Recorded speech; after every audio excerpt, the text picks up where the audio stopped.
আবার বরিশাল থেকে লঞ্চে ঢাকায় ফিরলাম সকালবেলা। সামার সিজন ছিল, গ্রীষ্মকাল। গাড়িতে উঠেছি, এ গল্প আমি বহু জায়গায় বলেছি, আমি এই লুপ ধরে রাখতে পারি না। কিছু দূর যাওয়ার পরে আমার চালককে বললাম থামো। সে বলল স্যার সামনে ময়লার ভাগাড়, দেখতেও খারাপ আর গন্ধ আসতেছে। আমি বললাম এখানেই থামো, এখানে আমার কাজ। আমি 20 থেকে 22 মিনিট বসে আছি গাড়িতে। মাঝে মাঝে সেও আমার মুখের দিকে একটু ঘুরে তাকায়।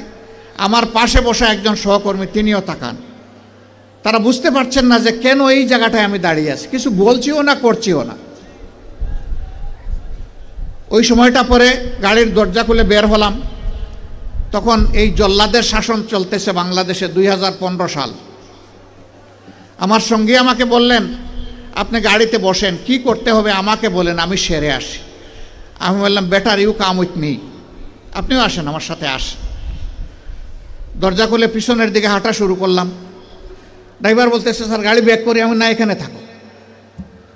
একটা খাবারের দোকানে গিয়ে ঢুকলাম, কিছু খাবারের প্যাকেট নিলাম, পানি নিলাম, নিয়ে আবার এসে গাড়িতে বসলাম। এবার চালক বলতেছে স্যার যাই। আমি বললাম না, আমার কাজ শেষ হয়নি। 5-7 মিনিট পরে আমি গাড়ির দরজা করে আবার নামলাম। সঙ্গীকে বললাম ভাই এই প্যাকেটগুলো নেন, আসেন আমার সাথে, আমিও কিছু নেই, আপনিও কিছু নেন। গিয়ে ওই ময়লার ভাগাড়ের কাছে হাজির হলাম। ততক্ষণে একদল লোক যারা এই ময়লাগুলা বেলচা দিয়ে ডাম্পিং ট্রাকে উঠিয়ে শেষ করেছে, এখন বেলচা ছুঁড়ে ওখানে ফেলে দিয়েছে।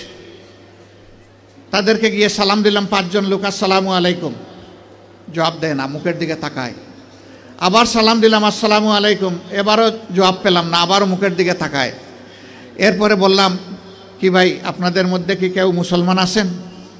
একজন ভীষণ রাগ করে বলল আমি শুধু মুসলমান না, বাকি ওরা তো সব মুসলমান, তো জবাব দেয় না কেন? বললাম কোনো সমস্যা নাই, আবার সালাম দিচ্ছি আসসালামু আলাইকুম।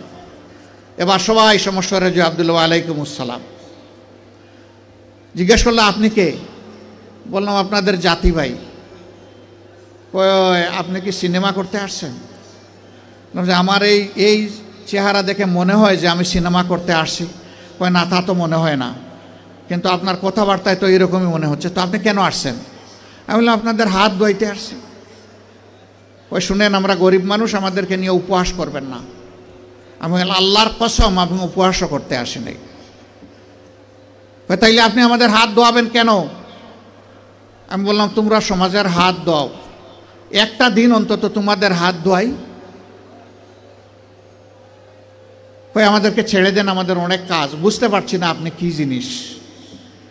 আমি বললাম যে আমি বড় শক্ত জিনিস, হাত না ধুইয়া তোমাদেরকে ছেড়ে দেব না আমি।